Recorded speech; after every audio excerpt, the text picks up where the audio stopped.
Welcome to Cosmos and Dreams. Tonight, we explore a world where winds scream at 2,000 miles per hour and shards of molten glass fill the sky, a planet science still struggles to fully explain, where the rules of weather become something almost unimaginable. If the universe is your kind of bedtime story, subscribe before you drift off. Now get comfortable, close your eyes, and let science carry you to sleep. Opening meditation. Somewhere in the darkness tonight, you are very small. Not small in a diminishing way. Small in the way a single candle flame is small inside a cathedral, present, warm, real, and surrounded by something vast beyond knowing. Let that feeling settle for a moment. Let your body find the weight of wherever you are resting. Let your shoulders soften. Let your breath come slowly, easily, the way breath comes when you are not trying to control anything at all. Tonight, we are going to travel very far from here. Not by rushing. Not by urgency. But by letting the mind drift, the way light drifts across the surface of a deep and quiet ocean. We are going to a world that orbits a distant star. A world where the wind moves faster than the sound of thunder on Earth. A world where the skies are not blue, not gray, not the soft amber of a desert evening, but a strange and terrible cobalt. A world where glass falls from the clouds. Not metaphorical glass. Real silicate particles, whipped by winds that reach 2 kilometers per second, shredded and flung sideways through an atmosphere scorching enough to melt most metals. A world alien to everything you know. And yet, a world we have actually found. Let that thought rest gently in your mind as you settle in. We did not simply imagine this place. We found it. We studied it. We pointed our instruments at a star 640 light-years away and teased out, from a faint dimming of starlight, the story of a planet stranger than any dream. So breathe slowly. Close your eyes if you like. And let the story begin. Part 1. A Star in the Swan, Finding HD 189733. There is a question worth sitting with for a moment, quietly, before we begin. When you look up at the night sky, what do you actually see? You see points of light. Most people stop there. But astronomers, those patient, meticulous, often sleepless people who have dedicated their lives to staring carefully at the dark, they see something else entirely. They see a census. A population. A vast directory of suns, each one a star in its own right, each one potentially surrounded by worlds we have never visited, may never visit, and can only know through the most indirect and careful reasoning. The star we are interested in tonight is called HD 189733. That name is not poetic. It is purely bureaucratic, a catalog number assigned by the Henry Draper Catalog, a systematic classification of hundreds of thousands of stars compiled in the early 20th century. But behind that dry designation sits a story that is anything but dry. HD 189733 is a K-type star. That classification tells us something important. K-type stars are a little smaller than our Sun, a little cooler, burning with a light that leans slightly toward the orange end of the spectrum rather than the white-yellow we see on a clear afternoon on Earth. They are stable stars, long-lived, and they are extraordinarily common. Of all the stars in our galaxy, K-type stars make up a significant fraction of the population, steady, patient furnaces that burn for tens of billions of years. This particular K-type star sits in the constellation Vulpecula, the Little Fox, at a distance of about 64.3 light-years from our solar system. On the cosmic scale, that is not especially far. It is, in astronomical terms, practically next door. A neighbor in the galactic sense. Close enough that with modern telescopes, we can study it in considerable detail.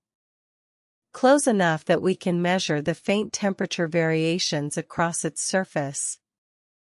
Close enough, eventually, to learn what its planets are made of. HD 189733 was not always an object of special interest. For much of the 20th century, it sat quietly in catalogs, noted, measured, filed away. It was just one star among hundreds of thousands. There was no particular reason to pay it special attention. But in the early years of the 21st century, astronomers began to suspect that something interesting was orbiting it. The technique used to make this discovery is called the radial velocity method, sometimes called the Doppler method, and it is worth understanding, not because the mathematics are important to us tonight, but because the underlying idea is one of the most beautiful in all of observational science. When a planet orbits a star, we tend to imagine the planet moving and the star staying still. That is an illusion. Both objects are moving.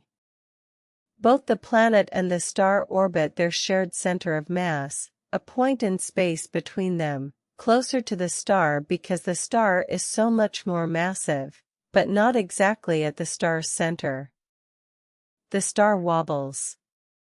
Very slightly, almost imperceptibly, but it wobbles. And that wobble produces a measurable change in the star's light. When the star moves toward us, its light is compressed, shifted slightly toward the blue end of the spectrum. When it moves away, the light is stretched, shifted slightly toward the red. This is the Doppler effect, the same principle that makes a passing ambulance's siren rise in pitch as it approaches and fall as it recedes. And by measuring the precise wavelengths of a star's light with instruments of extraordinary sensitivity, astronomers can detect that tiny wobble. And from the wobble, they can infer the presence of a planet. The challenge is that stellar wobbles caused by planets are genuinely tiny. Our Jupiter, the largest planet in our solar system, causes our Sun to wobble at a speed of about 12.5 meters per second. Our Earth, by comparison, causes a wobble of less than 10 centimeters per second. Detecting that from 64 light-years away is like standing in New York and measuring a tremor in a glass of water sitting on a table in Los Angeles. But astronomers are patient, and their instruments have become extraordinarily refined. And when they turned those instruments toward HD 189733, they found a wobble. A large one. The wobble corresponded to a planet with a mass comparable to Jupiter, perhaps slightly larger, but orbiting at a distance that seemed, at first, almost impossible to believe. This planet was not sitting at the comfortable orbital distance of Jupiter, far from its parent star, where temperatures are cold enough to keep gas giants stable and placid. This planet was orbiting at a distance of less than 3% of the distance between Earth and our Sun. That is extraordinarily close. It meant this world was completing a full orbit in just 2.2 days. Earth takes 365 days to go around the Sun. This planet laps its star in roughly 53 hours. And because of that proximity, it is bathed in radiation of an intensity that boggles comprehension. The discovery was confirmed in 2005 by a team of astronomers led by Frederick Bucci and colleagues, working with data from instruments at the Hope Province Observatory in France. The planet was given the designation HD 189733b, the B suffix indicating it was the first planet discovered in the system. And from the very first measurements, it was clear that this was a world of extremes. It belonged to a class of planets that astronomers had been discovering with growing astonishment since the mid-1990s. These planets are called hot Jupiters, gas giants orbiting so close to their host stars that their temperatures soar to thousands of degrees. The first confirmed hot Jupiter around a Sun-like star, 51 Pegasi b, had been announced in 1995 by Michel Mayor and Didier Queloz, a discovery that earned them the Nobel Prize in Physics in 2019. HD 189733b was another member of this strange family. But HD 189733b would prove to be more than just another data point in a catalogue of hot Jupiters. Because of its proximity to Earth, because of its size, because of the geometry of its orbit, it would become the most intensively studied exoplanet in the history of astronomy.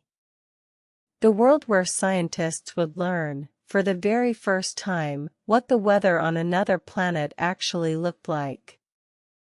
And what they found was not gentle. It was not quiet. It was not anything like the pale blue dot we call home. Part 2. The Transit Method, How We Read the Light of Alien Worlds. Here is a strange thought to hold quietly for a moment. We have never been to HD 189733b. No spacecraft from Earth has traveled there. No probe has entered its atmosphere, no instrument has touched its surface. The fastest spacecraft humanity has ever launched, Voyager 1, now at the edge of our solar system, would take tens of thousands of years to reach even the closest stars. HD 189733b is 64 light-years away. We will not visit it in any foreseeable future. And yet, we know what color its sky is. We know the temperature of its day side and its night side. We know the speed of its winds. We know the composition of its upper atmosphere. We know that silicate particles condense in its clouds and are flung through its air at speeds that would reduce any solid material to powder. We know it is blue, a deep, vivid, extraordinary blue that has nothing to do with water or oxygen and everything to do with molecules of vanadium oxide and the way they scatter light. How do we know all this? How can we know all this, from a distance of 64 light-years, without ever going there? The answer lies in one of the most elegant ideas in the whole history of scientific measurement. It lies in watching light. When HD 189733b passes between its host star and Earth, an event called a transit, it blocks a tiny fraction of the star's light. That fraction is small but measurable. HD 189733b is roughly 1.1 times the radius of Jupiter, and its star is somewhat smaller than our Sun. When the planet crosses the face of that star as seen from Earth, it blocks about 2.5% of the starlight. 2.5% is actually quite a lot for astronomical purposes. It is detectable with instruments of modest sensitivity, which is one of the reasons this system has been so valuable to researchers. But the transit method gives you more than just the size of a planet. It gives you, with sufficient care and ingenuity, the composition of its atmosphere. And this is where the science becomes almost philosophical in its beauty. When a planet transits its star, the star's light passes through the thin ring of the planet's atmosphere at the planet's limb, the very edge of the disk. Some wavelengths of that light are absorbed by molecules in the atmosphere. Different molecules absorb different wavelengths with the same specificity as fingerprints. Water absorbs certain wavelengths.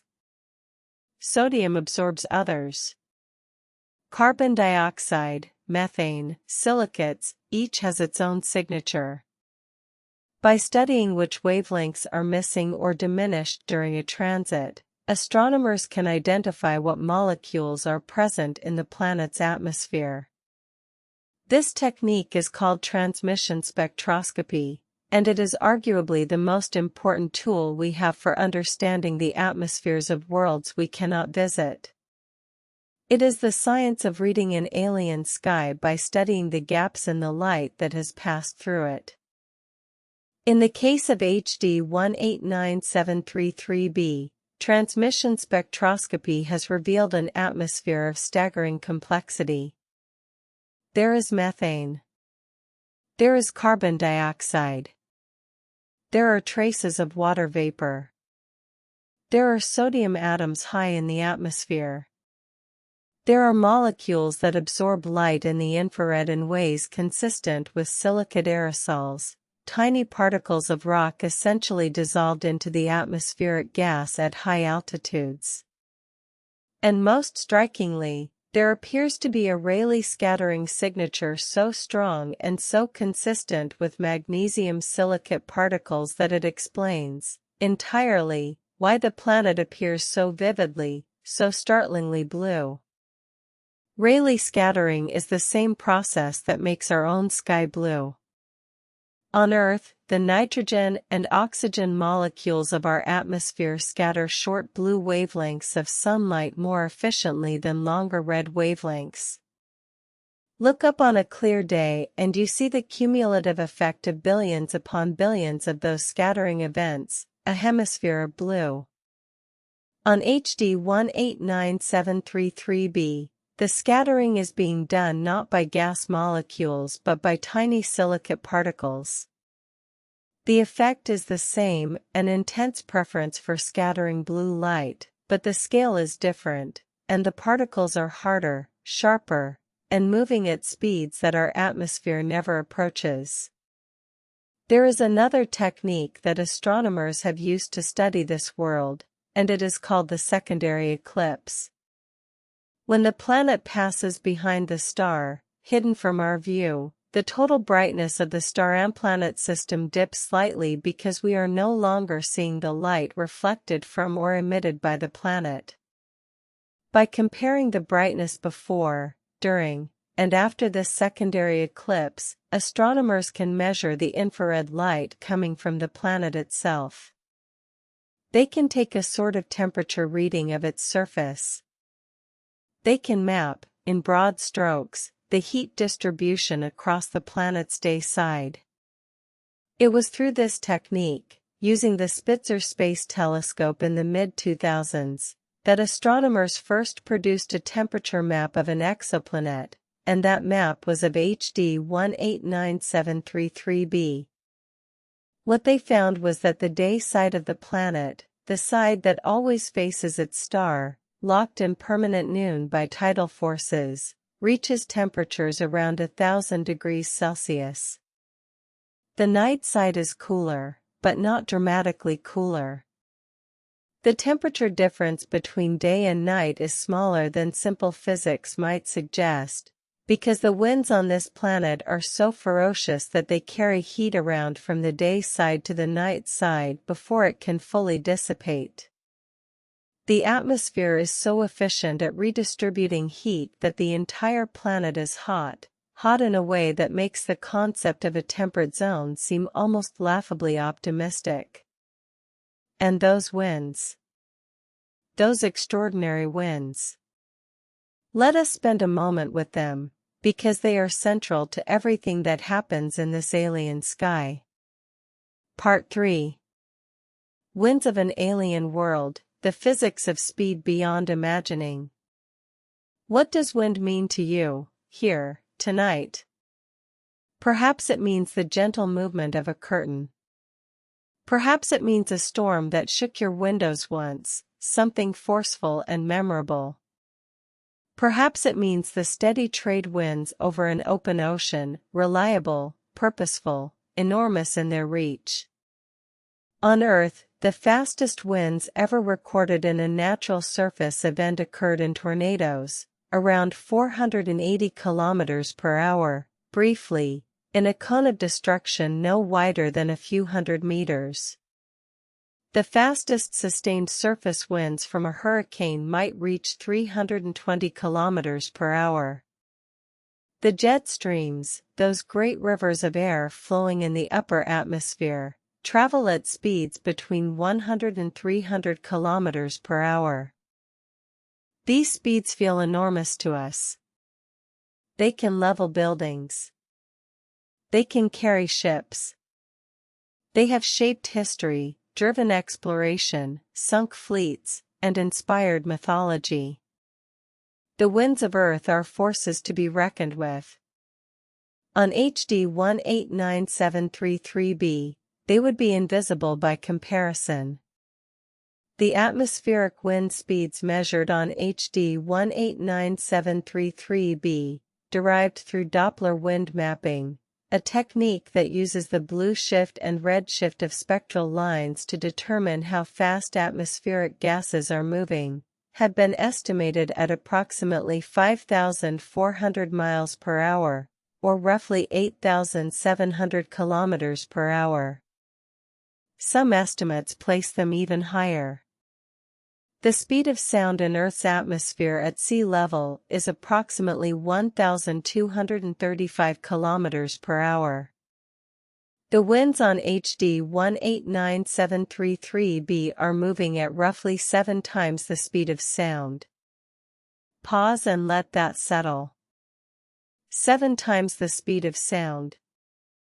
A wind moving at that velocity does not behave like the winds we know. At such speeds, the atmosphere is not simply flowing, it is a dynamic, high-energy medium where particles collide with energies that can shatter molecular bonds. Where aerosols are not gently lifted and carried, but accelerated like projectiles. Where the distinction between a gentle breeze and a sandstorm becomes entirely meaningless, because there is no such thing as a gentle anything. What causes these extraordinary wind speeds? The answer lies partly in the planet's tidal locking and partly in the thermodynamic consequences of that locking. HD 189733b, like most hot Jupiters, is almost certainly tidally locked to its star. This is the same phenomenon that keeps one face of our moon perpetually pointed toward Earth. For our moon, tidal locking was the result of billions of years of subtle gravitational friction gradually slowing the moon's rotation until it matched its orbital period. For a hot Jupiter orbiting so close to its star, tidal locking happens far more quickly. On geological timescales, astronomers believe such worlds would lock within hundreds of millions of years, possibly less. A tidally locked planet has a permanent day side and a permanent night side. The day side is always facing the star, receiving constant, intense radiation. The night side is always facing away, exposed to the cold of deep space. On a world with no atmosphere or a very thin one, this would produce the most extreme temperature gradient imaginable. A scorching day side and a frozen night side, like a coin with two opposite faces existing in different worlds simultaneously. But HD 189733b has a thick, dense atmosphere. And atmospheres are exceptional redistributors of heat. The enormous temperature difference between day and night creates pressure gradients of extraordinary magnitude. Hot gas on the day side expands, rises, and flows toward the cooler night side. Cool gas on the night side sinks and flows back toward the day side. This circulation is perpetual, driven by a heat source that never sets and never weakens. On Earth, Our weather is driven by a similar principle.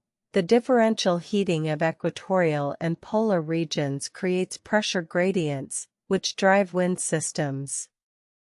But our sun rises and sets. Our axial tilt changes the angle of heating. Our planet has land masses and oceans that interrupt and redirect airflow. Our weather is complex and variable. On HD 189733b, the geometry is simpler and the energy input is vastly larger. The result is a wind system of terrifying efficiency, a nearly uniform, planet-encircling superrotation of the atmosphere, a band of wind that races from the day side to the night side and back in a great continuous river, carrying enormous quantities of heat and material.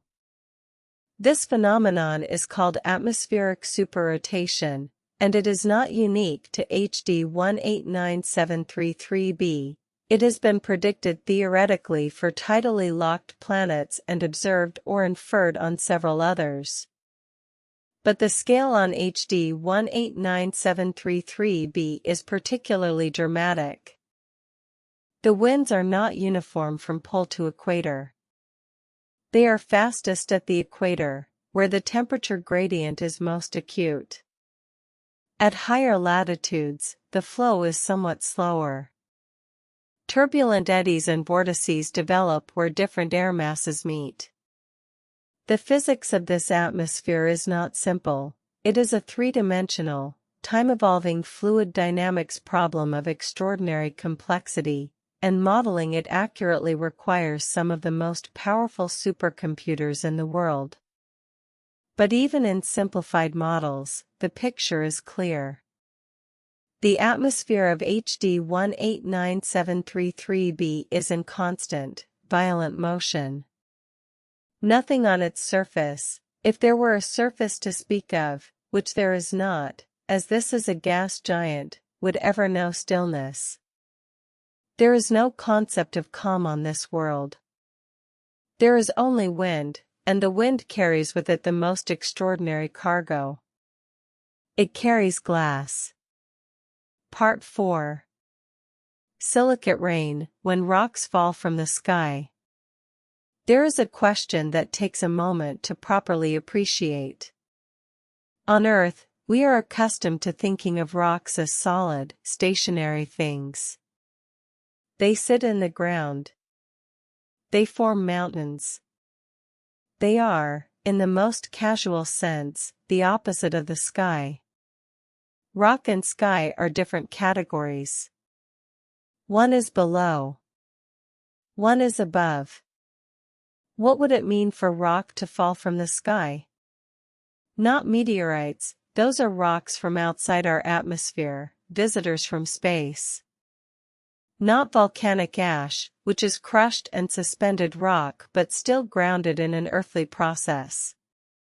We are asking something stranger. What would it mean for the atmosphere itself, the air, to carry particles of rock? To condense rock from vapor the way Earth's air condenses water from vapor? On HD 189733b, this is not a strange hypothetical. It is the prevailing weather.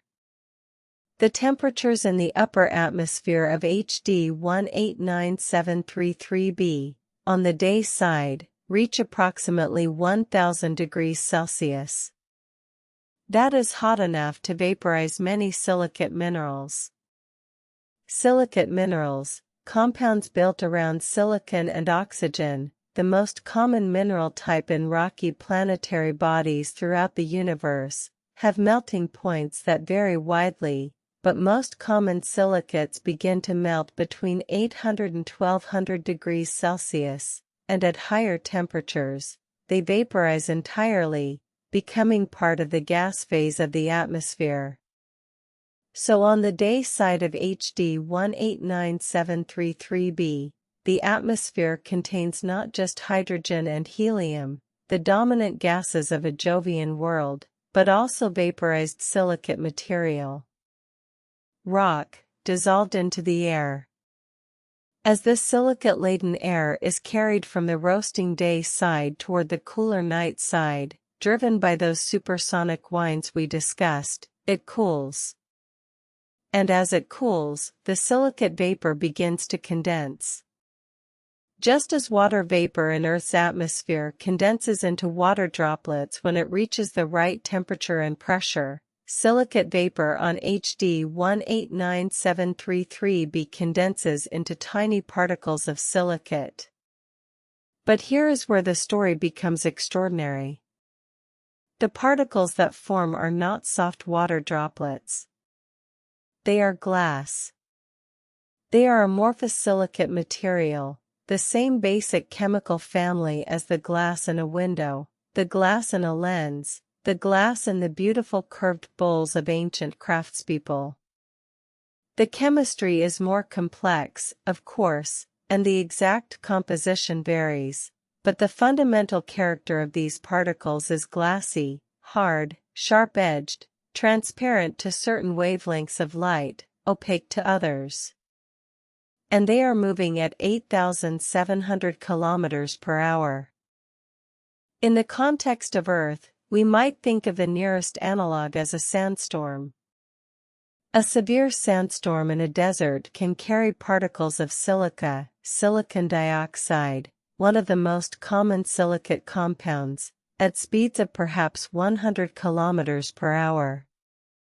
Those sandstorms are capable of stripping paint from metal surfaces, abrading stone, causing respiratory illness in humans and animals, and in severe cases, burying entire towns. They are powerful and destructive forces. Now scale that up. Take the wind speed from 100 kilometers per hour to 8,700. Take the particles from coarse sand grains to fine aerosol-scale glass particles. The result is not a sandstorm. The result is something for which we do not have a word in our meteorological vocabulary.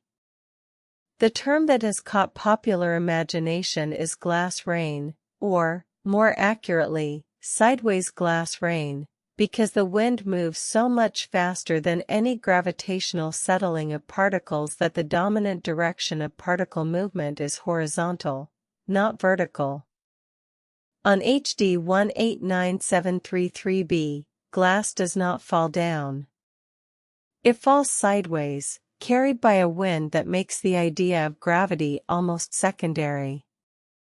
The exact behavior of these silicate aerosols has been studied extensively through both observational data and computer modeling. Researchers have found that the particles are likely to range from very small, nanometer-scale particles floating at the top of the atmosphere and contributing to the dramatic Rayleigh scattering that gives the planet its blue color, to somewhat larger particles lower in the atmosphere, where they condense more fully and may eventually fall out of the cloud layer. Whether these particles ever actually precipitate, fall out as a distinct form of rain, the way water rain falls on Earth, is a matter of ongoing research and some debate. The vertical wind speeds on HD 189733b are also very high, and it is possible that the upward components of the wind circulation are sufficient to keep most particles suspended indefinitely, cycling endlessly through the atmosphere without ever reaching a lower boundary layer. But in the popular imagination, and even among scientists who use the term somewhat freely, this world rains glass. The image is so vivid, so perfect in its alien rawness, so precisely pitched at the intersection of the familiar and the unimaginable, that it has become the defining characteristic of this planet in the public mind. And it is not wrong. The basic truth holds. On HD 189733b, silicate particles are present in the atmosphere. They condense from vapor in the cooler regions of the planetary circulation, and they are swept through the air at speeds that make Earth's most violent storms look like a gentle summer afternoon. The glass rain is real. The glass rain is sideways. And it falls on a world that is blue, almost exactly the blue of a deep ocean, almost exactly the blue of a clear sky, but for reasons utterly alien to any blue we have ever known. Part 5. The Blue Planet, Why Color Means Something Different Here. What does blue mean to you? It is the color of the sky above you on clear days. It is the color of deep ocean water seen from an altitude. It is the color associated with calm, with depth, with a kind of cold clarity. In human culture across many different traditions, blue has carried connotations of distance and depth, of things that are real but unreachable, present but not immediately tangible. When photographs of Earth taken from space first revealed our planet as a blue marble, that famous image from Apollo 17 in 1972, one of the most reproduced photographs in human history, the blue registered immediately as something beautiful and fragile and meaningful. It spoke of water, of life, of an atmosphere that permitted liquid water to exist, of the specific chemical composition of an ocean covering more than 70% of a planet's surface.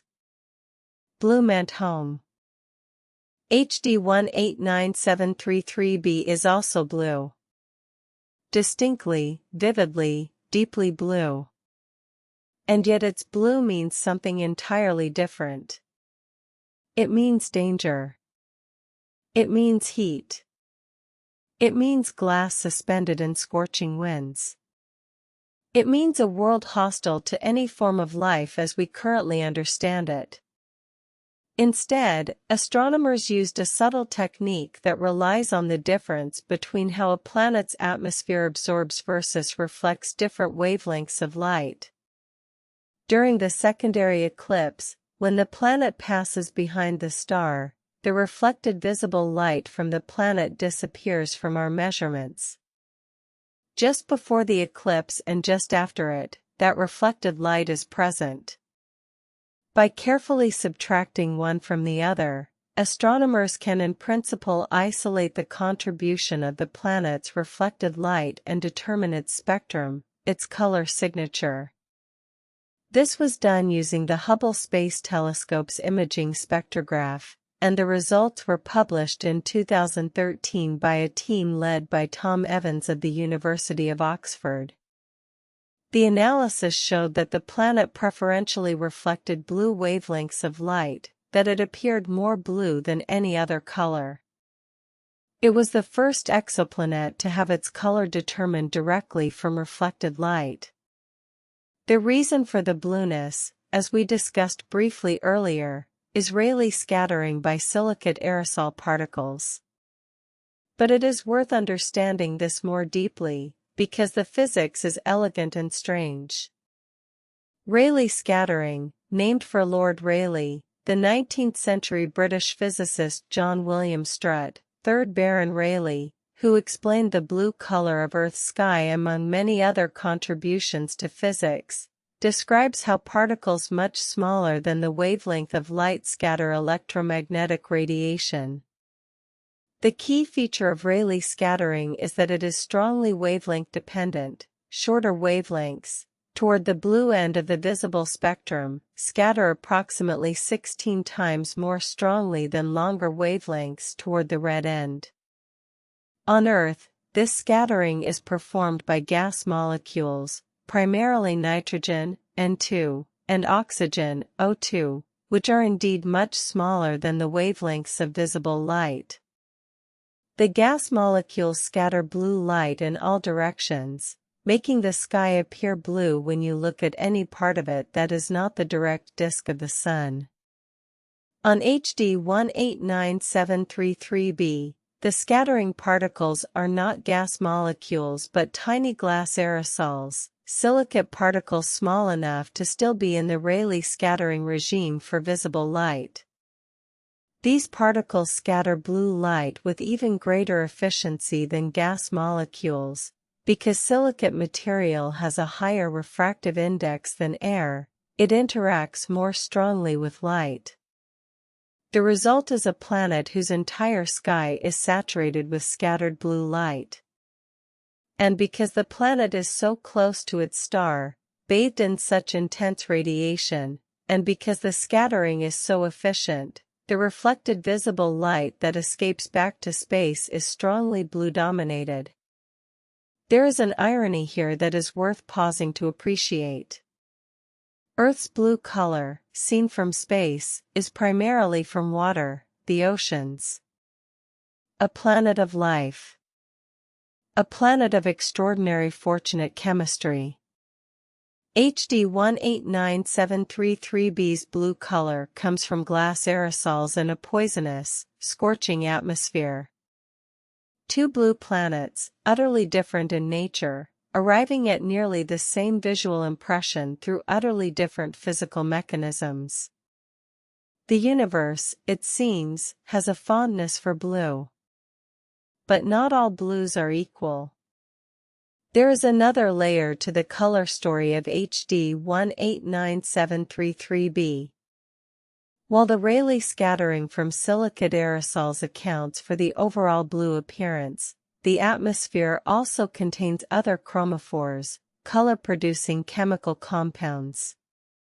Vanadium oxide has been proposed as a possible contributor in some hot Jupiter atmospheres. Titanium oxide is another candidate. These molecules absorb specific wavelengths of light and can dramatically alter the reflectivity and color of an atmosphere. The exact chemical mixture in HD 189733b's atmosphere is still not fully resolved. The measurements made so far give us a broad picture but not a perfect one. Different models predict somewhat different mixtures. Ongoing observations with more sensitive instruments, including the James Webb Space Telescope, launched in December 2021, are expected to refine our understanding significantly. But the essential fact holds. When astronomers publish papers and popular science writers explain this planet to general audiences, the color they use is blue. Deep, vivid, alien blue. The color of glass in motion. The color of a world nothing like ours, wearing the same color as our sky. Part 6. The history of searching, humanity's long dream of other worlds. Let us step back from this particular planet for a moment and think about the longer story. Because HD 189733b did not just appear in our knowledge base fully formed. It arrived at the end of a very long journey, a journey that began not with telescopes or spectrographs, but with human imagination looking up at a night sky not entirely unlike the one above you now and asking a question so natural it must have occurred to our earliest ancestors. Are there other worlds out there? This question is old. It is perhaps older than writing. There are suggestions in the astronomical traditions of ancient Babylon, ancient Egypt, and ancient Greece that the people of those cultures thought carefully about the nature of the points of light in the sky and about what might exist beyond their world. But the question was first posed with something approaching modern philosophical rigor by the ancient Greek atomists. The atomist philosophers, Leucippus, Democritus, and later Epicurus, proposed in the 5th and 4th centuries BCE that the universe was composed of an infinite number of tiny, indivisible particles they called atoms, moving through an infinite void. From the random collisions and arrangements of these atoms, they argued, worlds are formed, not just our world, but an infinity of worlds, scattered through an infinite universe, some like ours, some different, some perhaps inhabited. Democritus wrote, and we are paraphrasing here from fragments that survive, that the number of worlds is infinite, that some are flourishing, that others are declining, and that in some there is no sun and no moon while in others they are larger.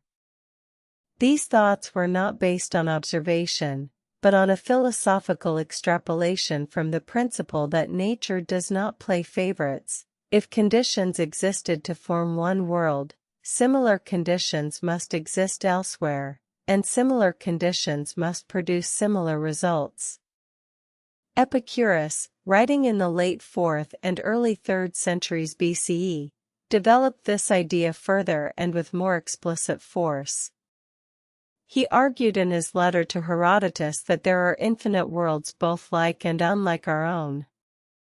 He argued that to suppose only one world existed would be to suppose that nature had expended all its creative energy in a single act, an extravagance of uniqueness that violated the principles of an infinite universe operating by universal laws. For many centuries after the autumn mists, this idea was suppressed or ignored. The dominant cosmological framework in the Western tradition was Aristotelian, a cosmos centered on Earth, surrounded by crystalline spheres carrying the planets and stars, finite and hierarchical. In this framework, there was no room for other worlds. There was only the one world, and to suggest otherwise was to challenge not just Aristotle but eventually, once the Church adopted Aristotelian cosmology, the doctrinal authority of the Catholic Church. The Italian philosopher Giordano Bruno paid the ultimate price for disagreeing. Bruno, born in 1548, was a former Dominican friar who developed his own cosmological vision heavily influenced by the rediscovery of Epicurean atomism and by the heliocentric astronomy of Copernicus. He proposed explicitly and publicly that the universe was infinite, that the stars were other suns, that those suns were surrounded by other planets, and that those planets might support other forms of life. These ideas were considered heretical. After a lengthy trial before the Inquisition, Bruno was burned alive in Rome's Campo de' Fiori on February 17, 1600. He is commemorated there today by a statue, and the date of his execution is observed by some as a day of reflection on the cost of free inquiry. Bruno was not a scientist in the modern sense. He did not have evidence for his claims, and some of his other ideas were genuinely heterodox by any standard. But on the specific question of infinite worlds and other suns, he was more right than almost anyone who had come before him. After Bruno, the question of other worlds did not disappear, it went underground, became philosophical speculation rather than public declaration, and gradually, as the Enlightenment softened the grip of doctrinal authority on natural philosophy, it resurfaced. The Dutch astronomer Christian Huygens wrote a book called Cosmotheoros, published posthumously in 1698, in which he speculated extensively about the inhabitants of other planets, not just other planets in our solar system, but planets around other stars. The 18th century saw a flurry of such speculative works. Bernard Le Bouvier de Fontenelle's Conversations on the Plurality of Worlds, published in 1686, was a popular bestseller that imagined the planets of our solar system as inhabited worlds. Immanuel Kant, in his Universal Natural History and Theory of Heaven from 1755, proposed not just that other planets were inhabited but that inhabitants of worlds closer to the Sun would be more sluggish and earthly while those farther from the Sun would be more refined and spiritual, a charming if entirely unfounded speculation. All of this was imagination without instrument. There was no way to know. The stars were too far away, the technology too primitive, the gap between wish and knowledge too vast. The question floated in the air for centuries, beautiful, unresolved, impossible to settle. Then, in the second half of the 20th century, something changed. The discovery that captured the world's attention came 3 years later, in 1995, When Michel Mayor and Didier Queloz announced that they had found a Jupiter-sized planet orbiting the star 51 Pegasi in the constellation Pegasus. This planet, 51 Pegasi b, was the first exoplanet confirmed around a Sun-like star. And it was a hot Jupiter, a gas giant orbiting so close to its star that its year lasted only 4 days. The discovery was met with some skepticism at first. The idea of a Jupiter-mass planet in such a tight orbit violated the prevailing models of planetary formation.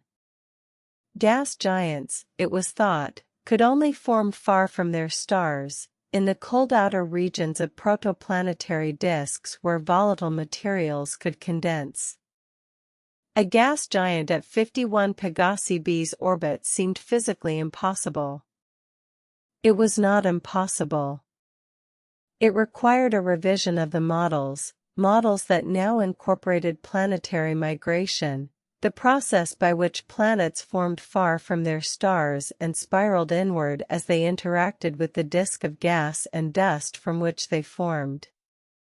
Hot Jupiters, it turned out, were migrants, born far out, traveled inward, parked in close orbits by the eventual dissipation of the disk that had been pushing them. This was the beginning of a revolution. The Kepler Space Telescope, launched in 2009, would eventually discover thousands of exoplanet candidates. The TESS mission, its successor, has added thousands more. As of the early 2020s, more than 5,000 exoplanets have been confirmed, with thousands more awaiting confirmation. We live in an era of exoplanet abundance, a time when the question asked by Democritus and Epicurus and Bruno and Kant has been answered not with a philosophical argument but with data. There are other worlds. Many of them. And HD 189733b is one of the most extraordinary among them. Part 7. Tidal locking and the eternal day, what it means to have no night. Imagine a world where one side of the sky never changes. The star never moves. It sits, fixed, enormous, flooding half the world with permanent and unrelenting light. There is no dawn. There is no dusk. There is no gentle transition between day and night, no twilight, no moment of transformation. On the day side, it is always noon, always blazing, always the same relentless radiation pouring down from a fixed position in the sky. And on the night side, it is always midnight. Always dark. Always the cold of deep space pressing in from above, unmediated by even a hint of direct starlight. The stars of the galaxy are visible from the night side in all their silent splendor, not obscured by a rising sun, not chased away by morning. Just present, permanent, unmoving in their distant light. This is what tidal locking means. And HD 189733b is, with very high probability, tidally locked to its star. At that point, the system is tidally locked. One face always toward the parent body. One face always away. We experience the consequence of this every time we look at the moon. The moon is tidally locked to Earth. The near side, the face we have always seen, has been turned toward us for billions of years. The far side, the one that the Apollo missions first photographed from space, had never been seen by human eyes until 1959, when the Soviet probe Luna 3 transmitted the first images of it. It looks quite different from the near side. The near side has the large dark plains we call Maria, ancient volcanic basalt plains. The far side is cratered and ancient and lacks those dark plains almost entirely. Different geology. Different history. same moon. For a hot Jupiter orbiting far closer to its star than our moon orbits Earth, tidal locking is almost certain. The timescale for tidal locking scales roughly as the sixth power of the orbital distance, meaning that a planet 10 times closer to its star will lock enormously faster than one at our moon's distance. HD 189733b orbits its star at about 3% of the Earth-Sun distance. The tidal forces acting on it are ferocious by comparison with anything in our solar system. Models suggest it would have locked very early in its life. A tidally locked gas giant presents an environment radically different from any world in our solar system. None of the planets we know well are tidally locked to the Sun. Mercury has a complicated resonance. It rotates 3 times for every 2 orbits, but it is not tidally locked. Venus rotates so slowly and in the opposite direction to its orbital motion that it has an odd relationship with the Sun, but it is not tidally locked in the classic sense. The gas giants of our outer solar system, Jupiter, Saturn, Uranus, Neptune, rotate rapidly and freely. To understand what the day side of HD 189733b looks like, we need to think about the energetics carefully. The planet orbits at approximately 1/30th of an astronomical unit, about 5 million kilometers from its star. Our Sun's surface is about 695,000 kilometers across, so the full disk of HD 189733's star, from the perspective of the planet, would subtend an absolutely enormous angle in the sky. The star would appear perhaps 25 times larger in diameter than our Sun appears from Earth. It would dominate the sky. It would not be a disk you could cover with your thumb, as our Sun is. It would be a presence that spans a significant fraction of the visible sky. That energy does not simply heat the surface and radiate back to space, as it does in the relatively gentle radiation balance of Earth. It drives the atmosphere into violent motion. It vaporizes silicates. It strips hydrogen from the very top of the atmosphere. The planet is slowly losing mass, a trail of gas like a comet's tail streaming away from the side facing the star. It creates a perpetual storm system of winds that reach hypersonic speeds. The terminator, the line between the permanent day side and the permanent night side, would be a region of extraordinary dynamism if you could somehow stand there and observe it. At the terminator, you would be standing in a perpetual sunrise or sunset, with the star perpetually at the horizon, but the wind from the superheated day side would be rushing past you toward the night side, carrying heat and silicate particles at speeds no human form could survive. The terminator is not a gentle twilight on HD 189733b.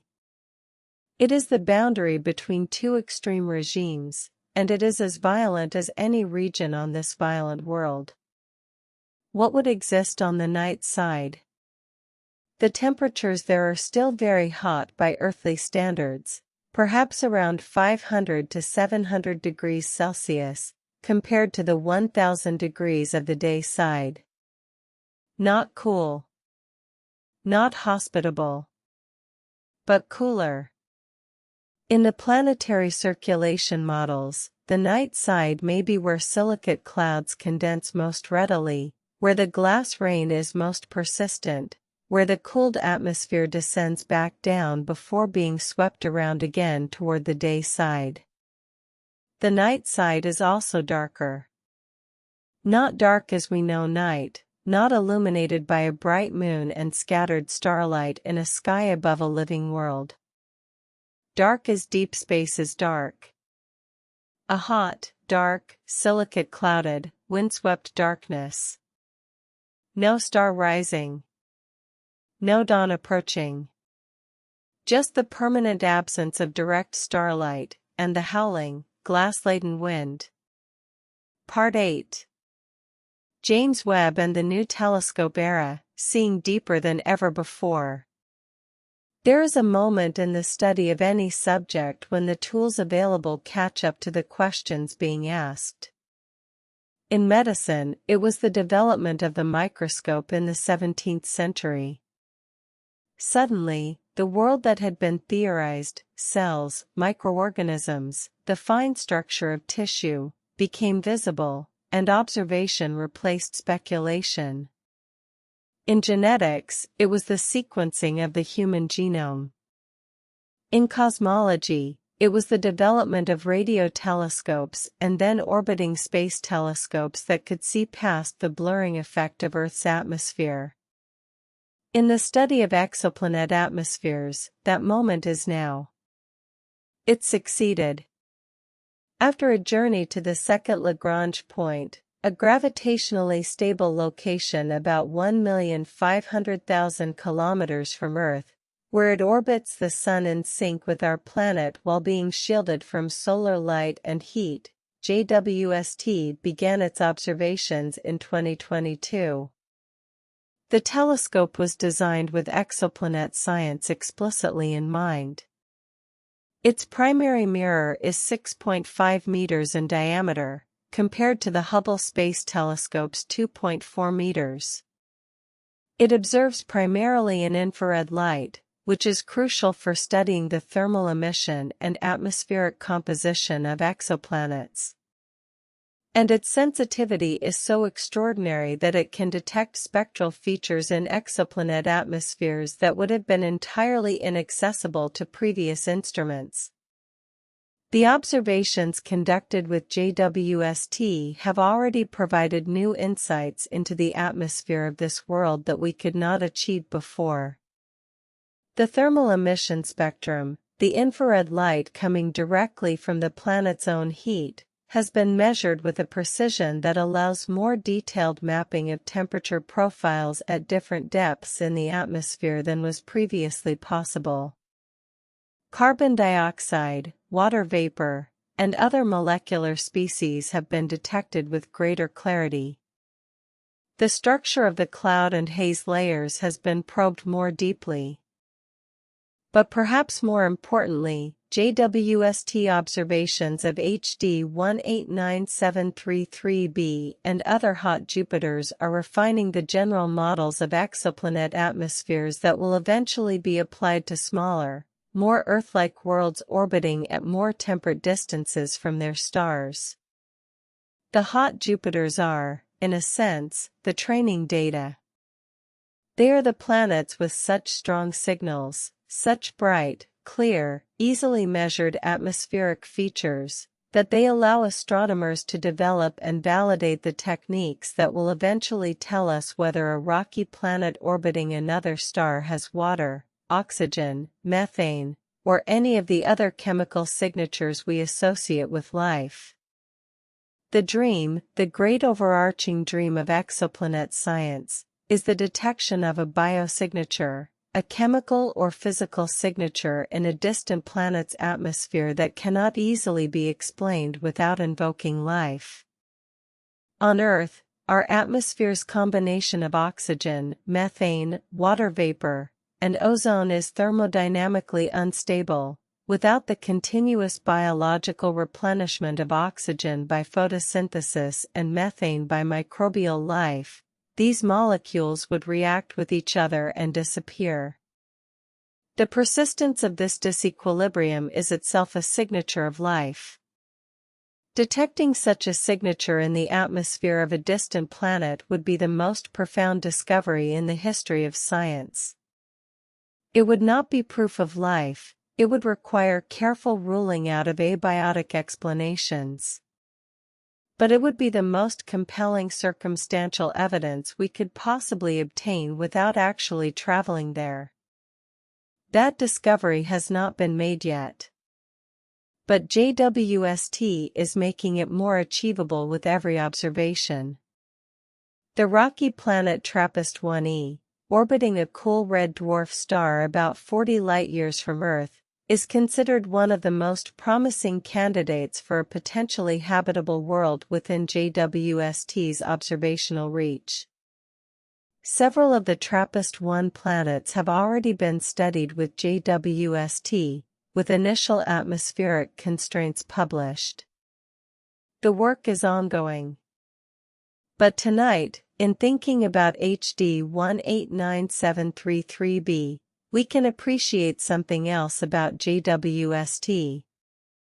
It represents a kind of commitment, a collective human investment in the question of what other worlds are like. The telescope cost approximately $10 billion and took more than 20 years to build, through a collaboration between NASA, the European Space Agency, and the Canadian Space Agency. Thousands of scientists and engineers contributed to its design, construction, testing, and operation. That is a remarkable collective act. It is the act of a civilization that decided, after millennia of wondering, to build the instrument that might finally give us real answers. Not just about gas giants with glass rain, but about whether we are alone. We are not yet alone in our knowledge. We have only this one planet, our own, where we know life exists. But our instruments are now sharp enough that we might one day say, there. Over there. Around that star. Something is living. Part 9. Other extreme worlds, a tour of the solar system's strange cousins. HD 189733b is extraordinary. But in the vast catalogue of worlds we have discovered, it is not entirely alone in its extremity. The universe, it seems, specializes in extremes. For every environment we might consider benign and ordinary, a planet at comfortable temperature, orbiting at a comfortable distance from a stable star, there are dozens of worlds that exist in conditions that test the limits of our imagination and, in some cases, the limits of what physics permits. Let us take a brief journey through some of these extraordinary worlds, pausing at each one long enough to feel the strangeness of it before moving on. WASP 76b is a world about 640 light-years away that has earned the nickname the Iron Rain Planet. It is a hot Jupiter like HD 189733b, but it orbits a hotter, more luminous star, and its dayside temperatures reach approximately 2,500 degrees Celsius, hot enough to vaporize iron. Just as silicates vaporize and condense on HD 189733b, iron vaporizes on the day side of WASP 76b and is carried by the superrotating winds to the night side, where it condenses and falls as droplets of liquid iron. It rains molten metal. The signature of this iron rain was detected in 2020 using the espresso spectrograph on the Very Large Telescope in Chile, when astronomers noticed iron atoms being blue-shifted at the terminator on the evening side of the planet but not the morning side, a direct observational signature of iron vapor condensing and precipitating on one side of the world.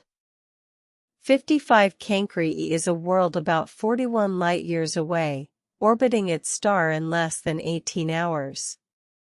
It is classified as a super-Earth, roughly twice the diameter of our own planet, about 8 times the mass. Its surface temperature is estimated at around 2,000 degrees Celsius. Models suggest that under these conditions, the surface may be covered in a global magma ocean. The possibility has been raised that under the extraordinary pressures in its interior, carbon may be present in its diamond phase, that this world's interior may be rich in diamonds. A world of liquid rock and diamond. Its atmosphere, detected with Spitzer observations, appears to include carbon dioxide, water vapor, and perhaps hydrogen cyanide. Kepler 7b is a world notable for being one of the puffiest planets ever found. It has a mass only about half that of Jupiter but a radius nearly 1.5 times larger, making it about 40% less dense than water. If you could fill a bathtub large enough, Kepler 7b would float.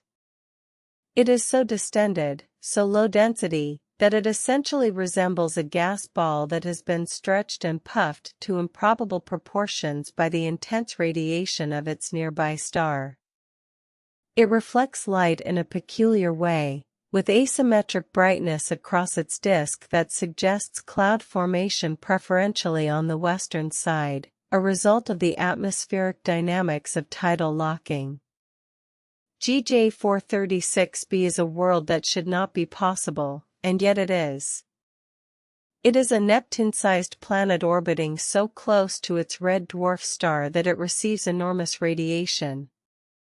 Despite this, its surface may be covered in what astronomers have called burning ice, water maintained in a high-pressure solid state, ICE-X, by the extreme gravity of the planet, even at temperatures above water's normal boiling point. The intense pressure at the water-rich planet's surface would keep water solidified even while its outer atmosphere was being stripped away by stellar radiation, trailing behind the planet as a comet-like tail. HD 209458b, nicknamed Osiris after the Egyptian god of the afterlife, was the first exoplanet detected transiting its star and the first exoplanet to have its atmosphere detected. It was also the first exoplanet shown to be evaporating. Stellar radiation is actively stripping hydrogen from its upper atmosphere at a rate of roughly 10,000 tons per second. This evaporation will take billions of years to strip the planet significantly, but it demonstrates that planetary atmospheres are not eternal. They can be lost. They can be whittled away by the energy of a too-close star. Kepler 16b is a world that orbits two stars, a binary star system, like Tatooine from Star Wars, and it was the first confirmed circumbinary planet. If you stood on a moon orbiting Kepler 16b, you would see two suns rise and set, one orange and one red, in a sky that would shift between two colors of light as the stars rose and fell in different configurations throughout the orbital period. TOI 849b is perhaps the most haunting world in the catalog. It is the exposed core of a gas giant. Something, stellar radiation, a collision, some other calamity, stripped away the entire outer atmosphere of what was once a gas giant, leaving behind only the dense, rocky, iron-rich core. It is like finding a skull where once there was a living face. TOI 849b is what a planet looks like after it has lost everything but its innermost self. Each of these worlds is a data point in a larger picture. Each one tells us something about the range of possibilities available to planetary systems, about the processes that shape worlds, about how common or rare certain configurations are. They are the chapters in a natural history of the universe that we are only beginning to read. And all of them, WASP 76b with its iron rain, 55 Cancri E with its diamond interior, GJ 436b with its burning ice, TOI 849b with its stripped core, all of them are stranger than anything the science fiction writers of the 20th century routinely imagined. The universe has a richer imagination than we do. Part 10. The question of life. What extremes tell us about possibility? Here is the quiet question that underlies everything we have talked about tonight. If a planet can rain glass sideways, and if another can rain liquid iron, and if another holds an ocean of magma beneath a sky of vaporized rock, then what does the word habitable even mean? For a long time, the concept of habitability in planetary science was relatively simple. Astronomers spoke of the habitable zone, the range of orbital distances from a star at which a planet might maintain liquid water on its surface, given a set of assumptions about planetary mass and atmospheric composition. Too close and the water boils away. Too far and it freezes. The Goldilocks zone. Not too hot, not too cold, but just right. Earth sits comfortably in this zone. Mars is at its outer edge, and once had liquid water, rivers, lakes, possibly oceans, during its warmer early history before its thin atmosphere and weak magnetic field allowed much of it to be stripped away. Venus is inside the inner edge of the habitable zone and, driven into a runaway greenhouse effect by its proximity to the Sun and thick CO2 atmosphere, has surface temperatures around 465 degrees Celsius, hotter than Mercury, despite being farther from the Sun. But the more we have learned about life on Earth, and the more we have learned about the variety of worlds in the universe, the more the concept of habitability has softened at its edges. Life on Earth occupies a much wider range of environments than we once thought. Extremophiles, organisms that thrive in conditions formerly considered hostile to life, have been found in environments that seem to push the concept of habitability to its limits. Thermophilic bacteria and archaea live in hydrothermal vents at the bottom of the ocean where temperatures exceed 100 degrees Celsius and the pressure would crush a human body. Psychrophiles live in the ice of Antarctica, photosynthesizing in thin meltwater films at temperatures of -20 degrees Celsius.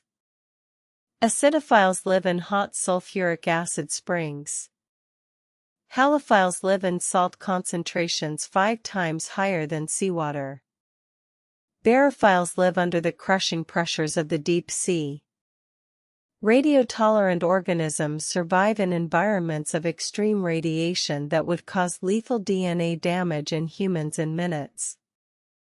These are not exotic exceptions.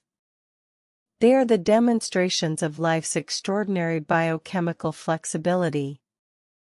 Life, as we know it, is not fragile.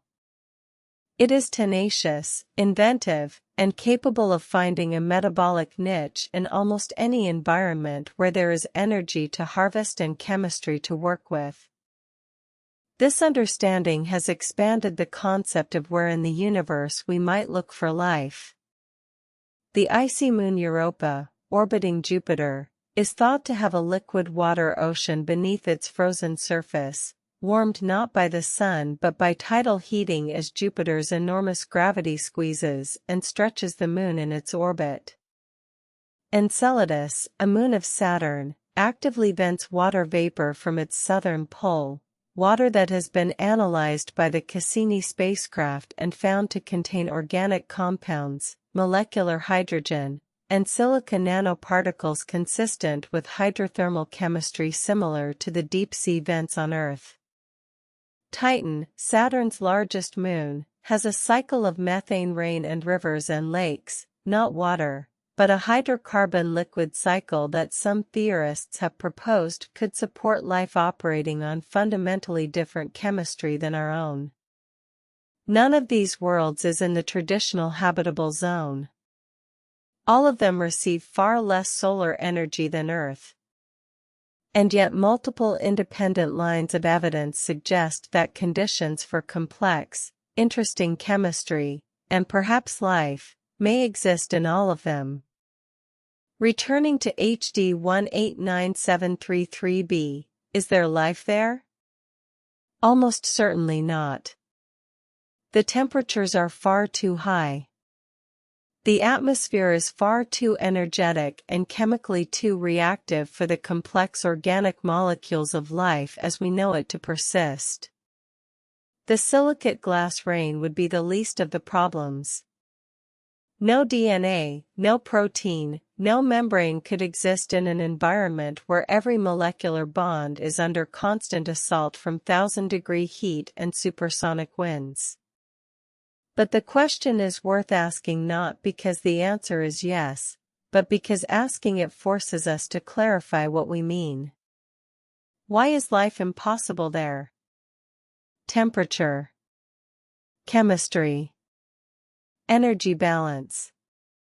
Identifying the specific reasons a world is uninhabitable is as important as identifying the reasons one might be habitable. It sharpens our understanding of the boundaries.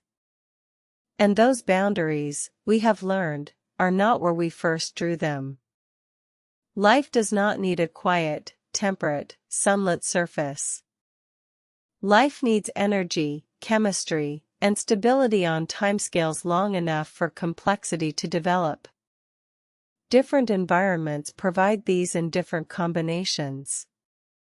The extreme worlds, the glass rain planets, the iron rain planets, the magma ocean planets, they show us the outer limits of what planetary environments can look like. They are the edges of the map. And understanding the edges helps us understand the territory. When we eventually find a planet that looks genuinely promising for life, temperate, rocky, with a significant atmosphere containing intriguing chemical signatures, we will need to have thought carefully about all the ways a planet can be hostile, in order to properly evaluate the ways a planet might be benign. The extreme worlds are our reference points, our calibrations, our education in planetary possibility. They are strange and terrible and beautiful. And they are teaching us, slowly and carefully, what the universe considers normal. Part 11. The people behind the science, human stories in deep space. It is easy, when talking about distant planets and alien atmospheres, to speak entirely in the abstract. Data, models, wavelengths, flux, temperature gradients. The mathematics of a tidally locked world. But behind every piece of data is a person who collected it. Behind every model is a researcher who stayed up late, often very late, staring at a computer screen, adjusting parameters, arguing with colleagues, writing and rewriting. The science of exoplanets is not only a story of light and physics. It is a story of human beings at their most curious and most persistent. Frederick Bucci, who led the team that confirmed the orbit and basic parameters of HD 189733b in 2005, is a French astronomer who has devoted much of his career to the development and application of high-resolution spectrographs for radial velocity measurements. The instruments he has worked on have been among the most sensitive tools in the world for detecting the tiny wobbles that betray the presence of exoplanets. His work represents years of patient refinement, long nights at telescopes in France and Chile, careful calibrations, meticulous analysis. The 2013 paper that determined the blue color of HD 189733b through reflected light measurements was led by Tom Evans, then a doctoral student at the University of Oxford. Evans's work required detecting a signal, the difference in reflected light between the in-eclipse and out-of-eclipse phases, so small that it pushed the capabilities of the Hubble Space Telescope to its limit. The analysis was careful, methodical, and required accounting for every possible source of systematic error. The result, a single clear finding that this planet is blue, was reported in a paper of just a few pages, but represented months of work and considerable creative ingenuity in extracting the information from noisy data. Nikku Madhusudhan, a professor at the University of Cambridge, has been one of the leading figures in the development of atmospheric retrieval methods for exoplanets, mathematical techniques for inferring the composition, temperature structure, and chemistry of exoplanet atmospheres from spectroscopic data.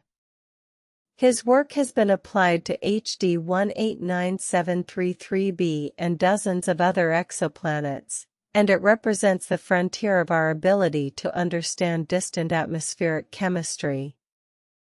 Madhusudhan's group has made notable contributions to the study of carbon-rich exoplanets and to the search for biosignatures in rocky planet atmospheres. Then there is the story of Michel Mayor and Didier Queloz, the Swiss astronomers who discovered 51 Pegasi b, the discovery that began the era of hot Jupiter science of which HD 189733b is a part.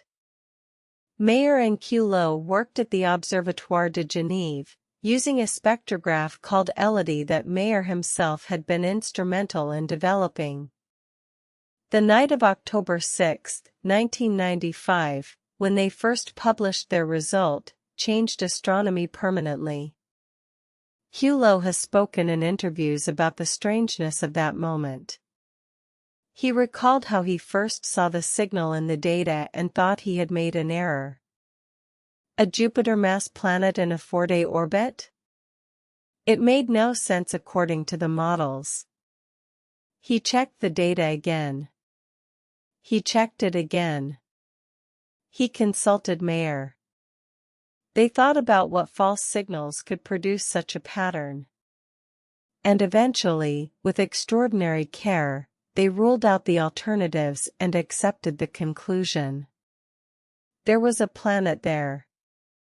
The Nobel Prize in Physics was awarded to Mayor and Queloz in 2019, along with James Peebles, who was recognized for cosmological discoveries. Mayor was 82 years old at the ceremony. Queloz was 53. In his Nobel lecture, Queloz spoke about the philosophical implications of their discovery, not just the detection of a planet, but the opening of a new chapter in humanity's understanding of its place in the universe. He argued that the search for exoplanets was ultimately a search for ourselves, for an understanding of how unique or ordinary our own existence is. That theme, uniqueness versus ordinariness, runs through the entire history of astronomy and cosmology. Are we special? Is Earth unusual? Is life rare? Each generation of scientists has grappled with these questions, and each generation's instruments have provided new constraints on the answers. The Copernican principle, named for Nicholas Copernicus, whose heliocentric model of the solar system displaced Earth from the center of the universe in the 16th century, is the working hypothesis that we are not in a special position. That our planet is not unusual. That our star is not unusual. That our galaxy is not unusual.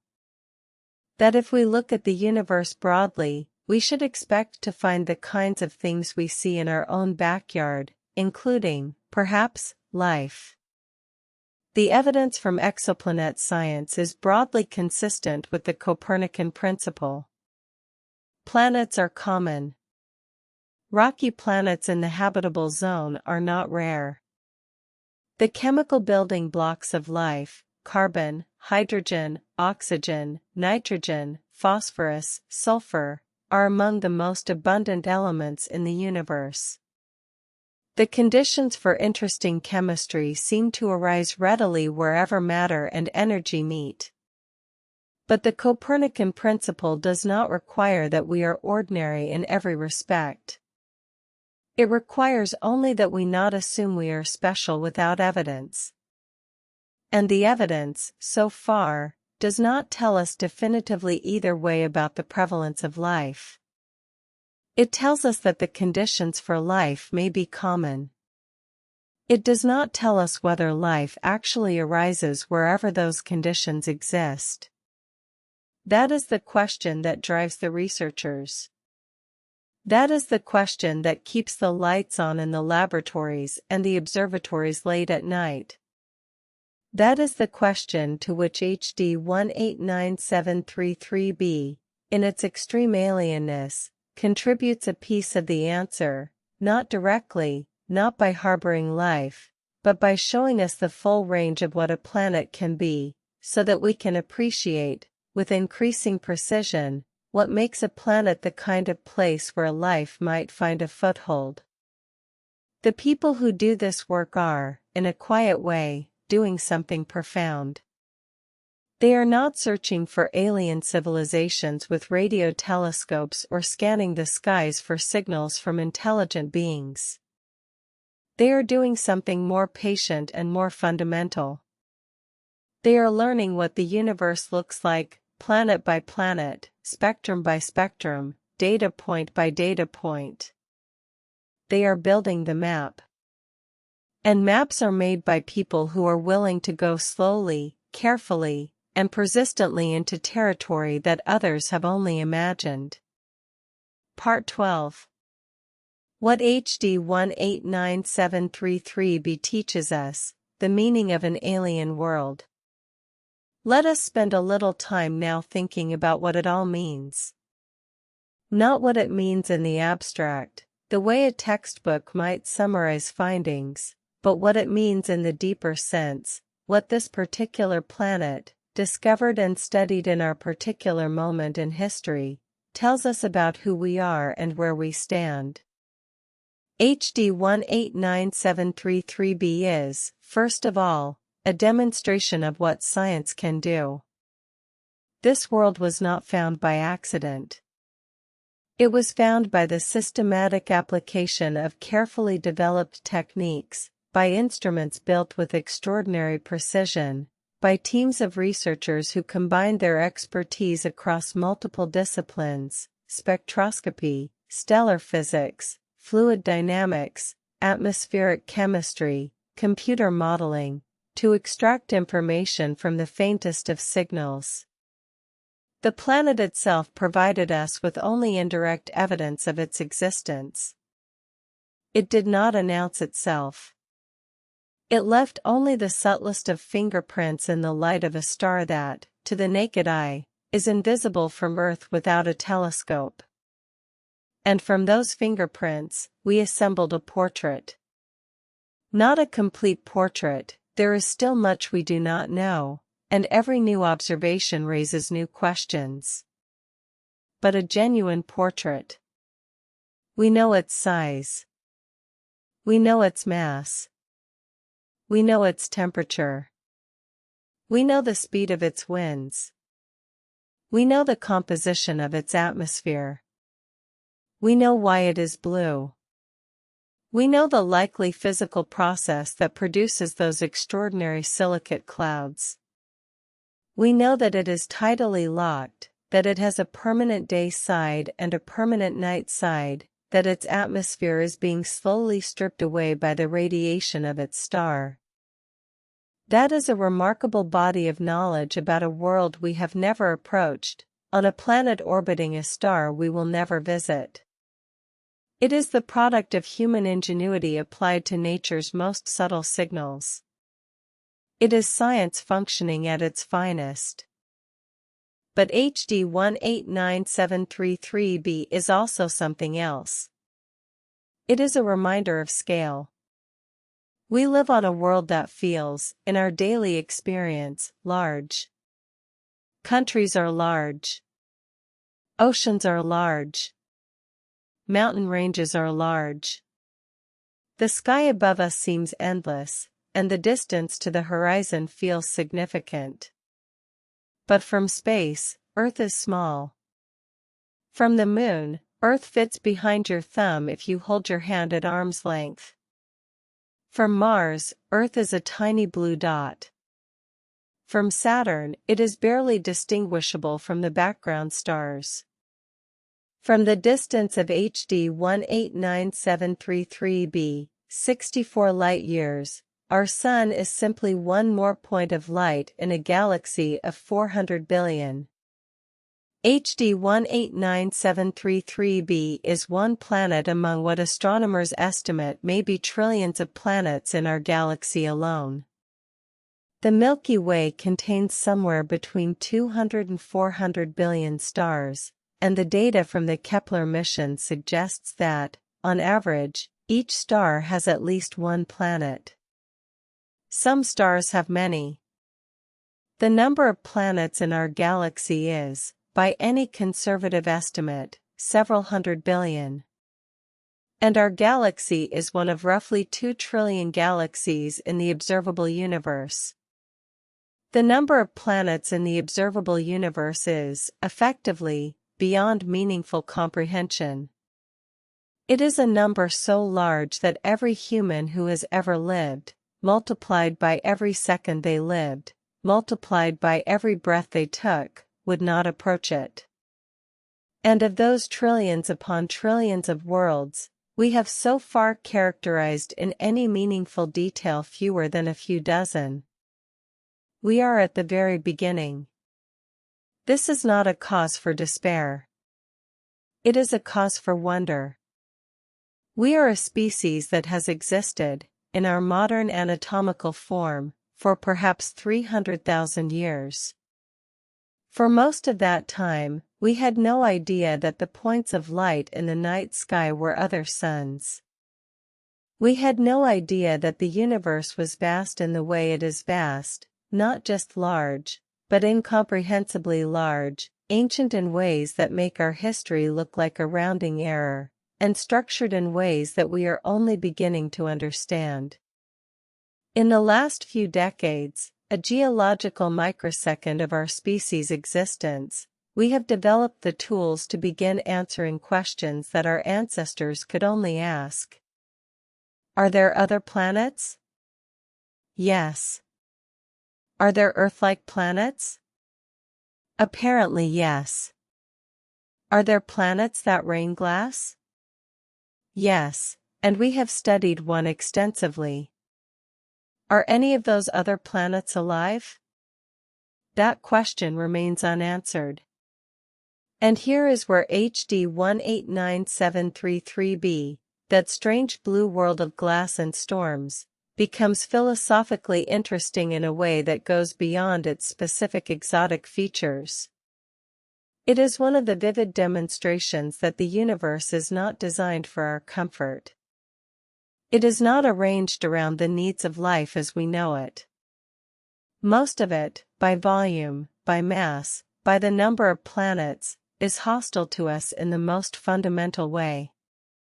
Most of it is either too hot or too cold, too energetic or too empty, too far from any stable heat source or too close to a catastrophically powerful one. And yet here we are. Alive. Thinking. Building telescopes. Pointing them at a blue planet 640 light-years away and reading the composition of its atmosphere from the spectral fingerprints in filtered starlight. The improbability of our existence, set against the scale of the universe, is not a reason to feel insignificant. It is a reason to feel extraordinary. Giordano Bruno was burned for suggesting that other worlds exist. 500 years later, we have confirmed thousands of them, and the scientists who discover them win Nobel Prizes. That arc, from execution to celebration, from heresy to Nobel, is one of the most important stories in the history of human thought. It is the story of what happens when patient curiosity is given enough time and enough freedom to operate. HD 1897333b is a blue world where glass falls sideways from the sky, where winds move at 7 times the speed of sound, where the temperature is hot enough to melt steel, where one side burns in permanent fierce noon and the other side is wrapped in permanent scorching dark. It is, by every measure that matters to human survival, a world that would kill us instantly and completely. And it is beautiful. Not beautiful in a comfortable way. Not beautiful in the way a spring morning or a quiet river is beautiful. Beautiful in the way that extreme things are beautiful when you are safe enough to appreciate them, The way a lightning storm seen from a warm room is beautiful. The way a volcano seen from a safe distance is beautiful. The way the deep ocean seen in documentary footage is beautiful. Beautiful because it is real, because it is strange, because it exists and we have found it. The discovery of HD 189733b is not so dramatic as a moon mission. There is no rocket. There is no astronaut. There is only a spectrograph pointed at a faint star, and a researcher looking carefully at a data plot, and the slow accretion of knowledge over months and years. But the wonder is the same. A world that existed only in the imagination, not even in the imagination, because no one imagined quite this, has been found, measured, and understood. It rains glass sideways on another world. We know this. We know it with the same confidence that we know the boiling point of water or the orbital period of our moon. It is a fact. An extraordinary, alien, almost unbelievable fact, and it is true. What other facts are out there, waiting to be discovered? What other worlds are circling other suns, filled with phenomena that would exceed our imagination if we could only find the instruments sensitive enough to detect them? What is raining, right now, on 1,000 planets we haven't yet discovered? What colors are the skies of worlds whose stars have not yet been catalogued? We do not know. But we are looking. Every night, the telescopes are turning. On mountaintops in Chile and Hawaii and the Canary Islands, in the cold of space above the atmosphere, the mirrors and gratings and detectors are gathering light from distant stars and teasing out its secrets. Teams of astronomers are analyzing the data. Graduate students are writing code. Computer models are running. Papers are being written, reviewed, revised, submitted, accepted.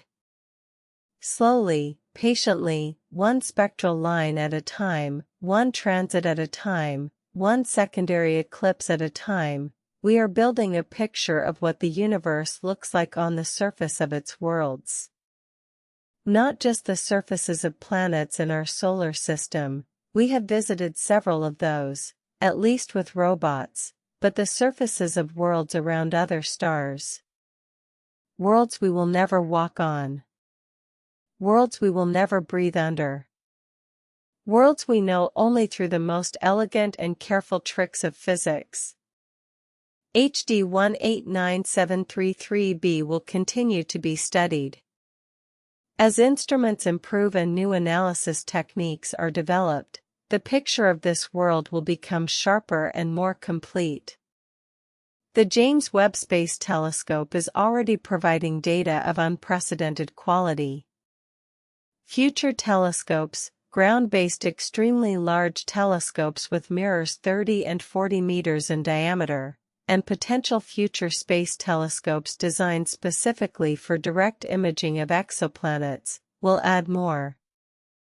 In time, we may know this blue glass world as well as we know any planet in our solar system. We may have detailed maps of its cloud structures, precise measurements of its wind speeds at different altitudes, knowledge of the full chemical inventory of its atmosphere. We may understand the detailed physics of how those silicate aerosols form and evolve and whether they truly precipitate in something that deserves the name of rain. And having understood HD 189733b this well, we will understand better what to look for, and what to look past, in the search for worlds that harbor life. Every extreme world we understand deeply is a calibration. Every alien atmosphere we characterize is a lesson. Every glass rain planet is a chapter in the natural history of the universe that makes the next chapter more legible. There is a line from the physicist Richard Feynman that captures something essential about this work. He said, I have a friend who's an artist and has sometimes taken a view which I don't agree with very well. He'll hold up a flower and say, "Look how beautiful it is," and I'll agree. Then he says, "I as an artist can see how beautiful this is, but you as a scientist take this all apart and it becomes a dull thing." And I think that he's wrong. I think the beauty that he sees is available to other people and to me too. I can appreciate the beauty of a flower. At the same time, I see much more about the flower than he sees. HD 189733B is the flower in that story. Its beauty is available at the level of simple description: a blue planet where it rains glass sideways, a world of eternal storms and alien skies. That image is striking and vivid and requires no scientific background to appreciate. But the deeper beauty, the beauty available to those who understand the physics, is more extraordinary still. The beauty of Rayleigh scattering explaining a blue color that has nothing to do with water. The beauty of silicate chemistry performing in an exoplanet atmosphere the same condensation process that water performs in Earth's. The beauty of tidal locking creating a permanent thermodynamic gradient that drives supersonic winds as a simple, elegant consequence of the laws of fluid dynamics. The beauty of the Doppler shift enabling us to read the wind speed of a world we have never approached. The beauty of transmission spectroscopy letting us taste an alien atmosphere through the gaps in its starlight. These are not diminishments of the wonder. They are amplifications. Each layer of understanding reveals another layer of complexity and elegance beneath it. The universe, examined closely, does not become duller. It becomes more extraordinary. It reveals itself as more subtle, more interconnected, more improbably well-ordered than casual observation would suggest. This is what science gives us, ultimately. Not just knowledge. Wonder. A continuously expanding capacity for amazement at the real world, as opposed to the imagined one. And the real world, as HD 189733B demonstrates, is stranger and more beautiful than almost anything we could have imagined on our own. So tonight, as you lie quietly and let sleep begin to find you, carry that thought with you into the darkness. 64 light-years from where you are resting, there is a world. It is blue like the sky above you on a summer afternoon, but for different reasons entirely. It is burning.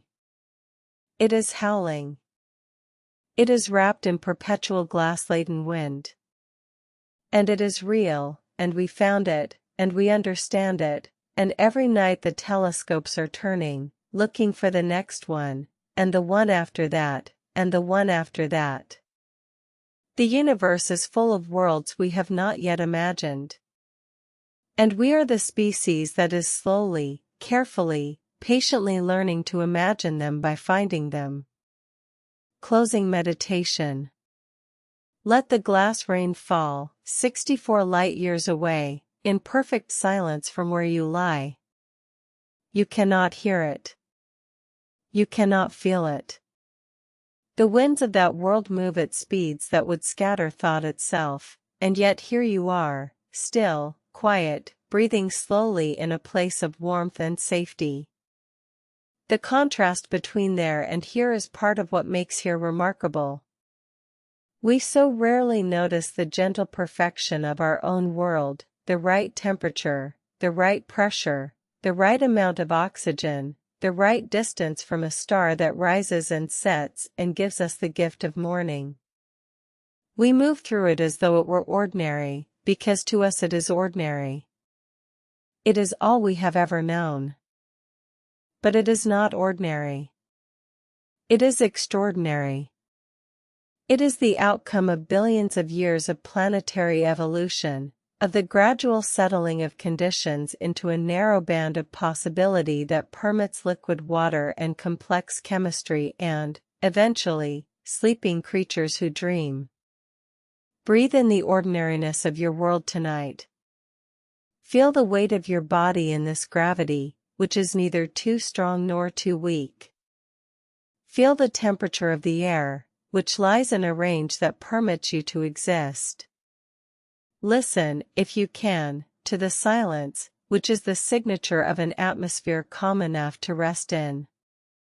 Somewhere, glass is raining sideways through the atmosphere of a world nothing like this one.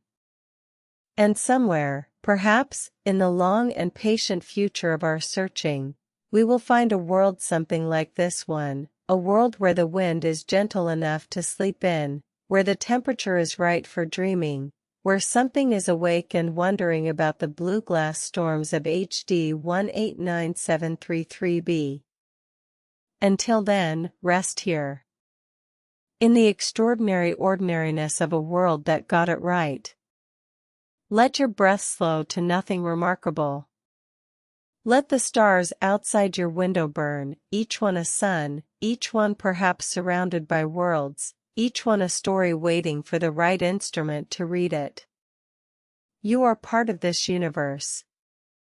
You are made of the same elements as those distant suns and glass-rain planets, carbon forged in stellar cores, oxygen scattered by dying stars, iron born in the final moments of supernovae. The matter of your body has been part of 1,000 other things before it was part of you, and it will be part of 1,000 other things after. You are, in the most literal sense, a child of the cosmos. And tonight, the cosmos is quiet. Rest now. If you're still awake, the universe is vast and full of wonder. Subscribe to Cosmos and Dreams for a new discovery every week. Sweet dreams.